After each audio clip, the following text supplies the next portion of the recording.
Bienvenue à cette deuxième saison du balado Synchronicité. C'est un plaisir de vous avoir parmi les fans qui écoutent ce balado au quotidien. Donc, un gros merci pour votre participation. Je sais que vous avez attendu très longtemps pour le premier épisode de cette deuxième saison. Eh bien, la voilà, je suis ici, Isabelle Churchill, avec vous aujourd'hui. Aujourd'hui, on parle des rêves, le monde des rêves. C'est une question qui m'est venue d'une personne qui écoute le balado. Donc, merci Emmanuel.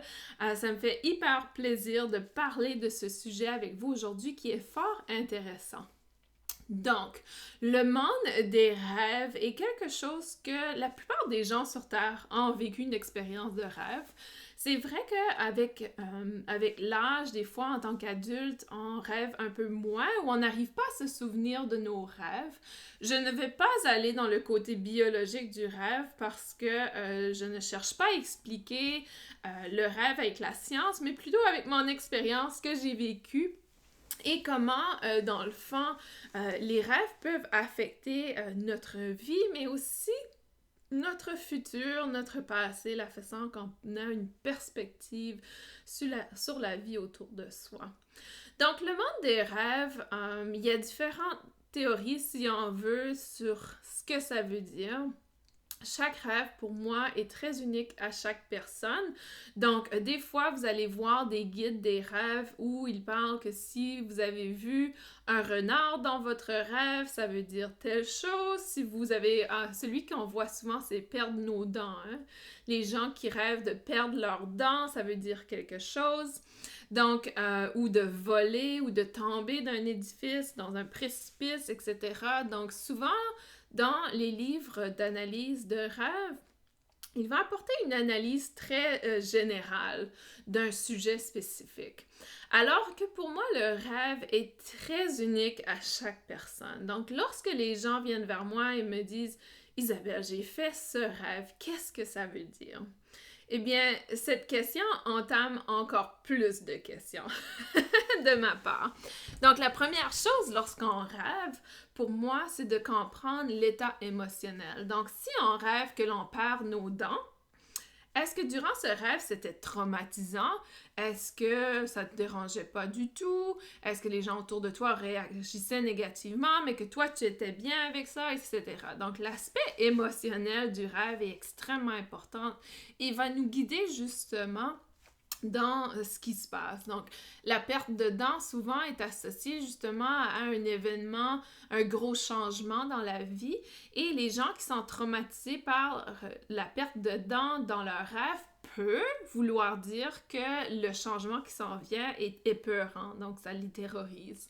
Alors que les gens qui sont bien avec la perte de dents dans leur rêve, que le niveau émotionnel ce n'est pas épeurant, peut-être qu'ils sont très ouverts au changement justement. Et si les gens autour d'eux sont épeurés, mais qu'eux vont bien, ça peut être une indication que les gens autour d'eux s'inquiètent un peu du changement qui s'en vient, mais que pour eux, tout va bien. Pour la personne qui rêve, tout va bien. Donc, l'aspect du rêve est énormément différent d'une personne à l'autre. L'autre chose, c'est que j'ai eu la chance de parler avec des gens qui ont la capacité de se souvenir de leurs rêves et ont la capacité de contrôler leurs rêves. Et ça me fascine parce que pour moi, ce n'est pas quelque chose que j'ai eu la capacité de faire dans ma vie, soit de réaliser que je suis dans un rêve et ensuite d'aller me contrôler, manipuler la situation pour que ce soit un rêve où on a la chance de vivre quelque chose d'incroyable. Donc, pour moi, ce n'est pas possible, mais je crois fortement que, comme toute chose, on peut s'entraîner à le faire, on peut y arriver et il suffit tout simplement de débuter l'idée de pouvoir se souvenir de ses rêves. Donc, en se couchant, on peut aller se coucher et se dire « Ok, cette nuit, je veux me souvenir d'un rêve. » Lorsque vous vous réveillez, que ce soit au milieu de la nuit ou que ce soit le matin, assurez-vous d'avoir un bloc-notes à côté de vous et de prendre des notes immédiatement au réveil pour pouvoir apporter sur papier ce que vous vous souvenez du rêve. Si vous ne faites pas ça, vous aurez encore moins de chances de vous souvenir du rêve. Si vous êtes comme moi, il va y avoir quelque chose dans la journée où ça va éveiller et vous dire « Ah oui, c'est vrai, j'ai rêvé à ça cette nuit ». Prenez note du rêve. Donc, plus vous allez prendre note, prendre conscience de vos rêves, plus ça va être facile pour vous de vous souvenir de vos rêves éventuellement. Il y a aussi des moments dans nos cycles de sommeil où on va rêver plus souvent que d'autres. Donc, de prendre l'opportunité à ce moment-là de prendre des notes. Plus vous allez vous pratiquer à rêver, plus vous allez avoir la capacité de vous souvenir et plus vous allez avoir de l'information, du matériel pour analyser dans le fond. Et le rêve, pour moi, la façon que je comprends le rêve, ce n'est pas qu'on fait des voyages astrales nécessairement. Il y a des gens qui disent que le rêve, c'est un voyage astral, nous permet d'aller dans d'autres dimensions, de communiquer avec des gens qui sont décédés, etc. Pour moi, le rêve, c'est très réparateur, mais je crois que c'est une façon du mental à se guérir. Donc, vous savez, durant le sommeil, le corps physique vient se régénérer et je crois que c'est un peu similaire pour le corps mental. Si nous avons vécu des moments traumatisants, des moments difficiles, je crois que dans le sommeil, dans le rêve, on vient créer une autre dimension, une autre situation où on vient gérer ce mental, cette lourdeur, ce bagage qui parfois est très difficile lorsqu'on est conscient, alors que lorsqu'on est dans le subconscient ou l'inconscience dans le sens de dormir, on arrive à gérer la situation un peu différemment. Donc, c'est pour ça que dans le rêve, c'est important, si on se souvient de nos rêves, de ne pas le voir comme une projection de l'avenir, mais plutôt comme une réflexion de ce qui est à l'intérieur de soi. L'exemple qu'on a pris antérieurement sur les dents, donc lorsqu'on rêve qu'on perd nos dents, de venir réfléchir dans quel état mental j'étais, dans quel état émotionnel j'étais, etc. Et vraiment de pouvoir identifier l'état émotionnel à ce moment-là. Et de voir est-ce que c'est un état émotionnel qui est associé à quelque chose que je vis dans le présent, quelque chose que j'essaie de passer par-dessus, de guérir, etc. L'aspect du rêve est souvent fascinant parce qu'il y a des rêves où on va se réveiller et que l'émotionnel est énormément présent. Donc, disons que vous êtes en train de rêver qu'une personne décède et que vous pleurez dans votre rêve, vous vous réveillez et vous avez des larmes qui coulent. Donc, souvent, ce type de rêve est très traumatisant et très difficile à se détacher d'eux. Il devient presque réalité dans le fond parce que l'émotion est réelle au réveil. Donc, ce type de rêve, souvent, est indication qu'il y a quelque chose qui a guéri, un relâchement énergétique que j'appelle, qui est en train de se faire et qui se manifeste au niveau physique. Si vous pratiquez la guérison énergétique, vous êtes probablement familier avec justement avec l'aspect de relâchement énergétique où la personne relâche l'énergie qui ne lui sert plus sous forme de symptômes physiques ou émotionnels, que ce soit des remontées d'émotions intenses, des larmes, des éternuements, bâillements, etc. Donc, ce type de réaction est tout à fait habituel dans la guérison énergétique et je crois que ça peut se passer également justement durant le rêve. Durant le rêve, on vient guérir un état mental et parfois, il y a une énergie qui doit être relâchée par rapport à cet état. Donc, pour moi, je crois que c'est quelque chose qui est habituel, qui va se passer, tout à fait normal. Alors que pour la personne qui le vit, ça peut être très intense comme situation parce qu'on se réveille et on est dans l'émotionnel. Donc, si vous avez un conjoint, une conjointe et que durant votre rêve, vous rêvez qu'il y arrive quelque chose à votre partenaire, et qu'en se réveillant, vous êtes encore dans cet état émotionnel, c'est très difficile de se détacher de cette émotion. Donc, pour moi, le rêve cherche à guérir quelque chose. Je crois également que le rêve a la possibilité d'apporter des expériences de vie antérieures, d'où est la raison pourquoi des fois il y a des choses qui semblent être tellement réel. Donc, si vous avez déjà fait des rêves où l'expérience était tellement réaliste que à un certain moment dans la journée, vous vous demandez est-ce que ça s'est vraiment passé ou si c'était un rêve. Donc, c'est parfois indication, en tout cas par rapport à mon expérience, que ça fait partie de vies antérieures. Donc, dans les vies antérieures, vous avez eu une certaine expérience similaire et que justement, durant le rêve, vous venez relâcher un bagage énergétique qui vous suit depuis longtemps. Le monde des rêves est merveilleux parce qu'il y a aussi des gens qui font des rêves prémonitoires. Je dirais que c'est quelque chose qui est pas autant commun qu'on le considère, mais ça arrive. Donc, si vous êtes l'une de ces personnes où vous avez eu l'expérience de faire un rêve et que la situation se produit par la suite, c'est une forme d'intuition. Donc, pour moi, au niveau intuitif, je reçois des informations beaucoup plus dans l'aspect pensée, mental, lorsque je suis réveillée. Alors qu'il y a des intuitifs où, pour eux, c'est beaucoup plus dans le rêve. Donc ça, c'est tout simplement une autre méthode d'accéder à notre intuition. Par contre, avoir des rêves prémonitoires peut être un peu traumatisant pour certaines personnes. Donc, je vous invite fortement à travailler avec un coach spirituel pour pouvoir vous aider à vivre en harmonie avec ce don ou cette capacité que vous avez.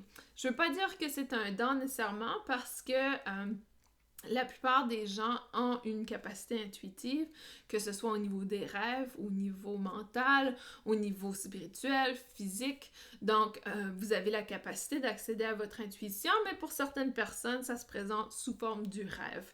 Donc, si c'est le cas, que vous cherchez à être accompagné, n'hésitez pas à me faire signe ou à aller chercher un coach spirituel qui peut vous accompagner dans le processus d'apprivoiser cette capacité, si on veut.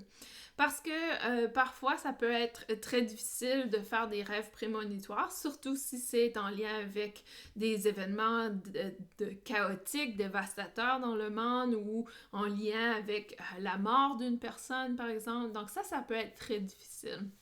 Donc, il est important d'être accompagné et surtout de pouvoir vivre cette expérience en paix et en harmonie avec votre capacité.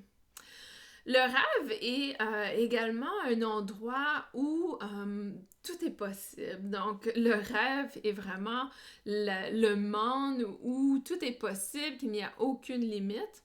Mais ça peut être aussi le monde où les peurs ressortent. Donc, ça ne serait pas possible pour moi de parler du monde des rêves si je ne parlais pas de la paralysie nocturne où les gens n'arrivent pas à se sortir du monde du rêve.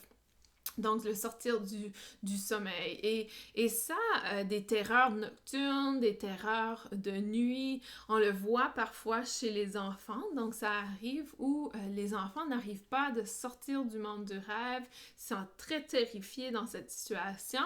Et ça, pour moi, c'est un événement qui arrive souvent lorsque les enfants sont en train de développer leur côté intuitif, leur côté spirituel. Et ça serait le développement du chakra du troisième œil. Ça se passe souvent entre l'âge de 12 à 14 ans, mais ça peut arriver également autour de 7 ans. J'ai vu plusieurs enfants vers l'âge de 7 ans vont avoir ces terreurs nocturnes. Donc, souvent, c'est indication que l'enfant est en train d'apprivoiser le côté intuitif et que durant le rêve, il se sent comme s'il n'a plus de capacité de revenir dans l'éveil. Il est possible justement d'accompagner l'enfant de façon médicale avec des psychiatres ou des neurosciences, avec la neuroscience, dépendamment dans votre pays de quelle pratique est utilisé et de pouvoir aussi avoir un coach spirituel peut aider parce que souvent c'est en lien avec cet aspect chakra énergétique où l'énergie essaie de se relâcher mais ça n'arrive pas exactement parce qu'il y a comme une résistance qui se passe chez l'enfant. Souvent, ça se produit, comme je disais, vers 7 ans à 14 ans parce que c'est le moment où l'adulte va dire « Non, il n'y a pas de monstre, le Père Noël n'existe pas » ou peu importe. C'est à ce moment-là où l'enfant va réaliser que le monde qu'il connaissait en tant qu'enfant n'existe plus en tant qu'adulte. Et c'est là qu'il va commencer à résister les intuitions, et lorsqu'on résiste les intuitions, ça crée un conflit et possiblement justement créer des difficultés au niveau des rêves, au niveau nocturne, où on vient faire un nettoyage, mais tout d'un coup on est en conflit avec ce nettoyage énergétique. Donc tout ça pour dire qu'accompagner l'enfant dans un processus de croissance, on le fait déjà au niveau physique, et la plupart des pays le fait au niveau mental ou psychologique, mais très peu d'enfants sont accompagnés au niveau du corps énergétique. Et c'est là souvent le manque où on va voir des difficultés de croissance ou des difficultés au niveau comportemental, et dans le cas de terreur nocturne, des difficultés au niveau du sommeil. Donc, je ne dis pas de juste travailler avec un coach énergétique, mais en le combinant avec le médecin, avec la neuroscience, ça vient vraiment aider à porter peut-être un outil complet pour pouvoir accompagner l'enfant dans ce processus. Donc, les terreurs nocturnes, certaines personnes disent que c'est lié à des démons, à des entités négatives, etc. Je ne crois pas vraiment. Je crois que c'est plutôt lié au fait que c'est le développement du troisième œil qui est bloqué ou qui a une certaine difficulté à se développer. Donc, pour moi, ça fait partie de la croissance également au niveau énergétique. Et dernièrement, les enfants sont de plus en plus sensibles à l'énergie, donc il peut y avoir une augmentation de la présence de ce type de difficultés au niveau du développement de l'enfant. Donc, les terreurs nocturnes peuvent se produire également au niveau des adultes, donc ça arrive. À ce moment-là, c'est vraiment de voir qu'est-ce qui bloque, qu'est-ce qui se passe. N'oubliez pas que tout ce qui est rêve, c'est vraiment au niveau des chakras supérieurs, parce que c'est au niveau du cerveau le rêve se produit. Donc, habituellement, c'est un blocage au niveau du troisième œil ou du chakra couronne qui va créer justement des difficultés, que ce soit des maux de tête, que ce soit des terreurs nocturnes, que ce soit des migraines, des problèmes de sinus. Souvent, c'est causé par justement une difficulté au niveau des centres énergétiques supérieurs. Tout ça expliqué en termes énergétiques, bien sûr. Et l'aspect du rêve qui peut être intéressant, c'est de vraiment aller explorer pour nous la signification d'un rêve. Donc, je vais vous donner quelques petits trucs pour pouvoir identifier les aspects du rêve qui sont autour de vous. Donc, la première chose, c'est de prendre conscience justement de la situation. Donc, lorsque vous prenez des notes de vos rêves, notez si vous voyez des couleurs. Il y a des gens qui disent qu'ils rêvent en couleurs. Donc, est-ce que vous avez perçu des couleurs ou des fois dans le rêve, ce n'est pas qu'on va visuellement percevoir, mais on sait que la couleur rouge était présente, même si on ne la voyait pas nécessairement. Donc, c'est comme un savoir. Donc, prendre note de ces aspects. Prendre note de tous les objets aussi qui est autour. Je vous donne un exemple. Peut-être qu'il y a... vous êtes dans un environnement inconnu, donc dans une maison, mais vous savez que c'est votre maison. Donc, prendre note que vous êtes dans un lieu inconnu, mais que dans le rêve, vous saviez que c'était votre maison et qu'il y avait votre mari, votre enfant, votre fille, disons, et votre meilleur ami, mais que physiquement, ce n'était pas eux. Donc, mais vous saviez que c'était eux en termes de ressenti. Donc, ça arrive souvent que les membres de notre famille ou les gens autour de nous, on se dit, oui, c'est eux dans mon rêve, mais lorsqu'on commence à expliquer rêve, on réalise que c'est pas du tout la même personne. Donc, tout ça pour dire que des fois, ça fait lien justement à des vies antérieures parce que les gens, on le sait que c'est eux, mais ce n'est pas vraiment eux. Donc, ça peut être un peu bizarre, mais ça peut être justement lié à des vies antérieures où ils étaient avec nous, mais que l'environnement, l'apparence physique était différente. Donc, prendre note de ça. Et le plus important, c'est au niveau émotionnel. Comment vous vous sentiez au niveau émotionnel durant la situation? Donc, durant la situation, que ce soit une émotion intense, positive, négative, prenez note. Et à ce moment-là, vous pouvez vraiment explorer votre lien avec la situation. Donc, pour ma part, l'un des derniers rêves que je me souviens avoir fait, et ça m'arrive très peu de me souvenir de mes rêves. Je n'ai pas fait la pratique de m'en souvenir non plus, mais le dernier rêve que je me souviens, j'étais... donc, c'est comme si qu'il y avait des scènes qui se passaient. C'est-à-dire que la première scène, j'étais dans un espace où j'étais sur un bateau, sur l'eau, et que tout d'un coup, comme rien, j'étais dans une maison avec mon conjoint, ma famille, et ensuite j'étais dans un champ de guerre. Donc les trois, lorsque je l'explique, ne fait aucun sens ensemble. Dans mon rêve, les trois étaient très connectés, ça faisait absolument du sens de changer d'une scène à l'autre. Donc ça, c'est un aspect du rêve où tout fait du sens dans le rêve, même si lorsqu'on commence à l'expliquer après, que ça ne fait aucun sens. Donc pour moi, ces trois choses faisaient énormément de sens. L'eau est souvent connectée à l'aspect émotionnel. Donc, à ce moment-là, j'étais sur l'eau, ça allait bien, je me sentais bien. Donc, au niveau émotionnel, je crois que ça représentait que tout allait bien au niveau émotionnel. Ensuite, dans la maison, lorsque j'étais dans l'édifice, pour moi, c'était un lieu très physique, dans l'aspect physique, et c'était très chaotique autour de moi, mais moi, j'étais bien. Les gens autour de moi étaient chaotiques, je ne reconnaissais personne, je savais que c'était mon conjoint, ma famille, mais je les reconnaissais pas lorsque je me suis réveillée, que je pensais à mon rêve, ça ne faisait aucun sens. Mais au niveau physique, je me sentais bien, sauf que je sentais l'intensité, le chaos autour de moi. Et la troisième image que j'ai reçue, qui était le champ de guerre, où tout était en train d'être détruit, il y avait énormément de feu, je me souviens de voir le feu, et encore une fois, je ne sais pas si j'arrive à percevoir les couleurs, mais je savais que c'était un feu très intense. Lorsque je m'en souviens, je vois le orange, le rouge, le jaune du feu. Et encore une fois, j'étais calme à l'intérieur de moi. Donc, tout était en train de se détruire autour de moi, mais à l'intérieur, j'étais calme.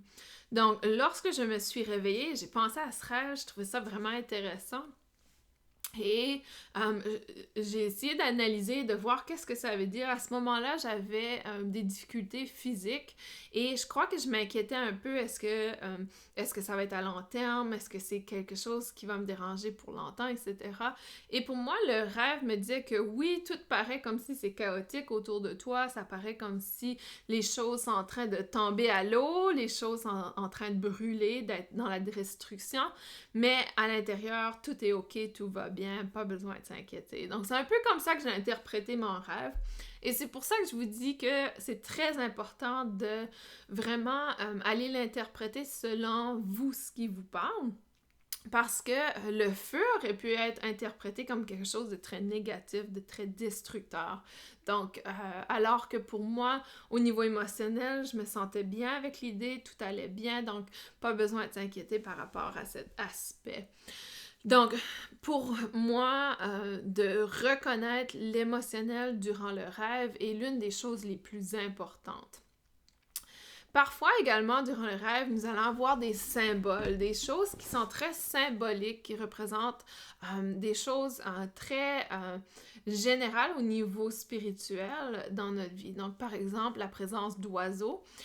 Peut-être une corneille pourrait représenter justement les gens qui sont décédés. Donc, c'est peut-être un message d'une personne qui est décédée. L'aspect de l'eau, comme je l'ai indiqué, l'eau est souvent l'aspect émotionnel. Donc, les gens qui se noient dans un rêve, est-ce que c'est parce qu'ils sont en train de bloquer un aspect émotionnel d'eux, qui est en train de les manger à l'intérieur, si on veut, si on pense aux gens qui refoulent leurs émotions? Souvent, ça cause des maladies. Je sais qu'il y a plusieurs personnes, pour moi, que j'ai associé leur cancer à une colère refoulée. Donc, ça peut être justement associé le rêve de se noyer, justement, qu'on est en train de refouler des émotions qui nous mangent à l'intérieur.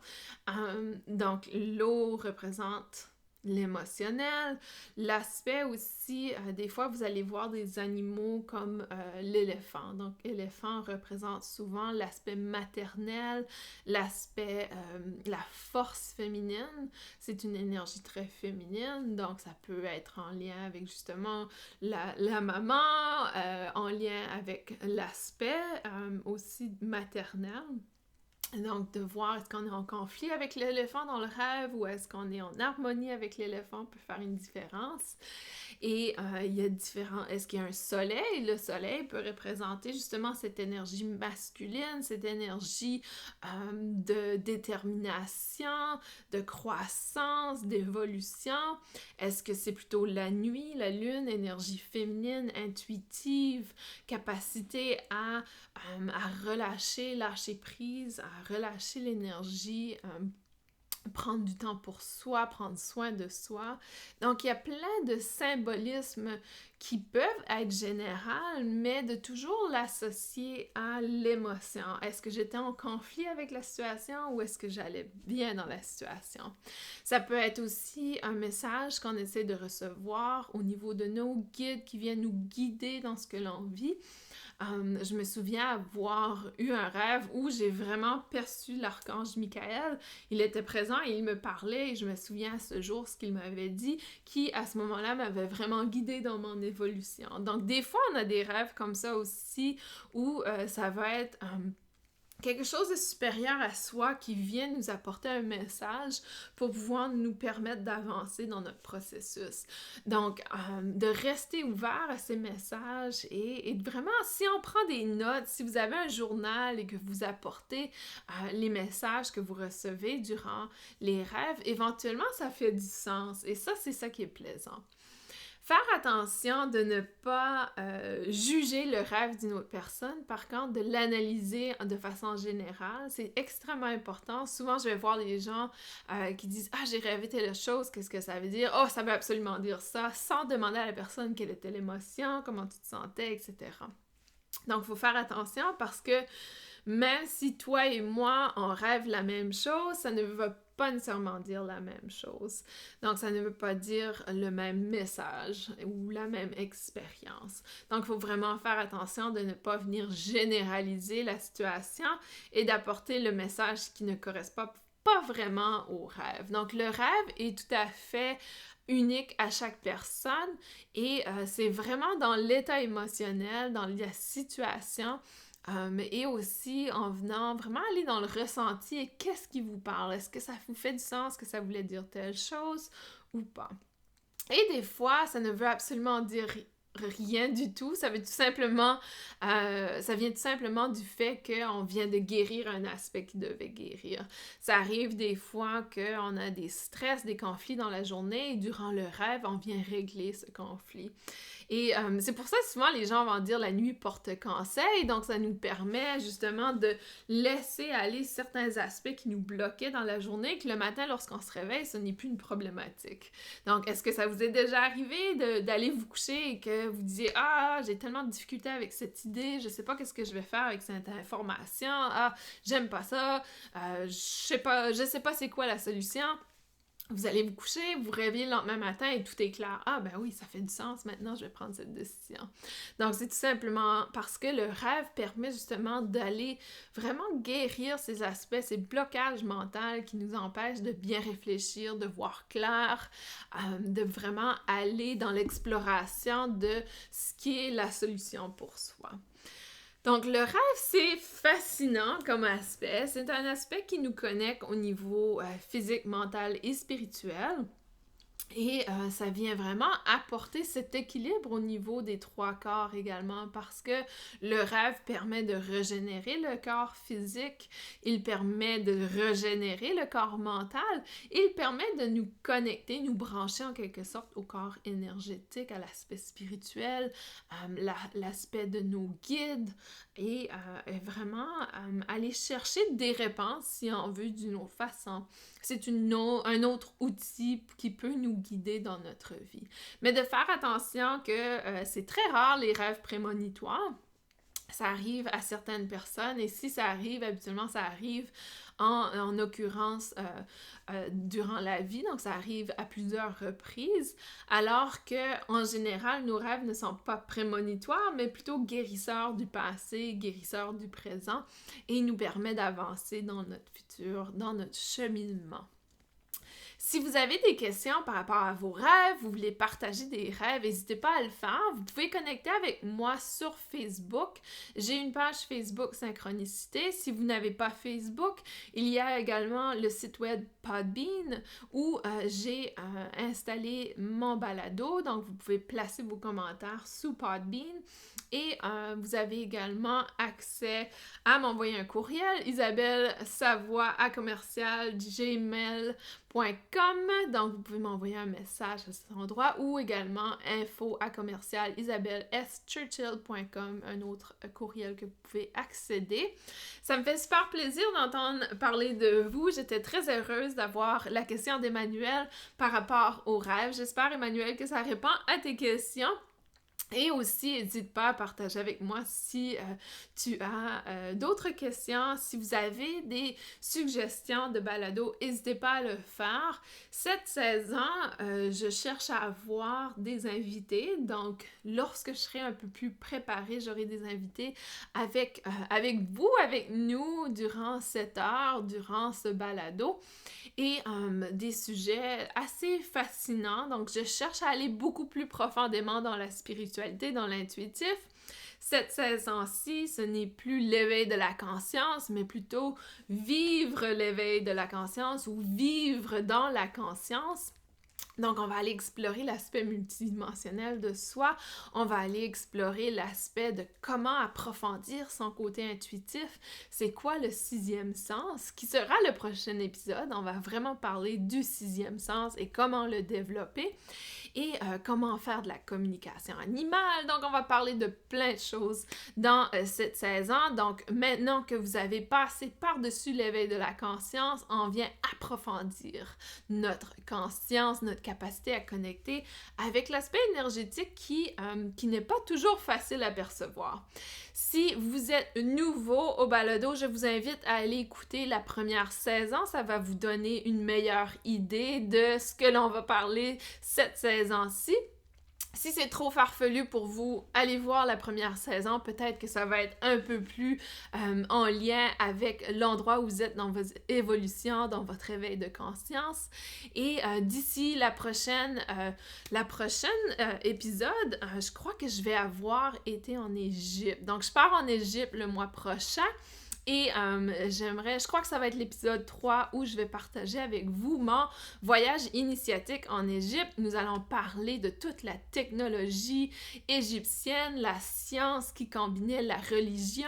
Ça va être fascinant parce que j'ai l'impression que j'ai une vie antérieure en Égypte. Donc, je vais partager avec vous cet aspect dans le 3e épisode. Et par la suite, on va voir, j'aurai peut-être un invité pour le 3e épisode, on va voir. Par contre, si vous avez des questions par rapport à l'Égypte, par rapport à quelque chose que vous avez reçu comme information intuitive, envoyez-les moi. Aussitôt que je le reçois, je pars pour l'Égypte le 18 mars et je m'assurerai de l'avoir dans le balado, le 3e balado, 3e épisode. D'ici là, on va faire un épisode sur le 6e sens.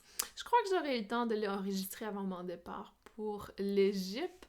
Et si vous avez des questions, des commentaires, je les accueille à tout moment. Ça me fait toujours plaisir d'entendre parler de vous. Merci pour l'écoute des balados, pour votre présence, surtout pour votre patience. Je sais que ça a pris du temps avant que je lance ce premier épisode de la 2e saison.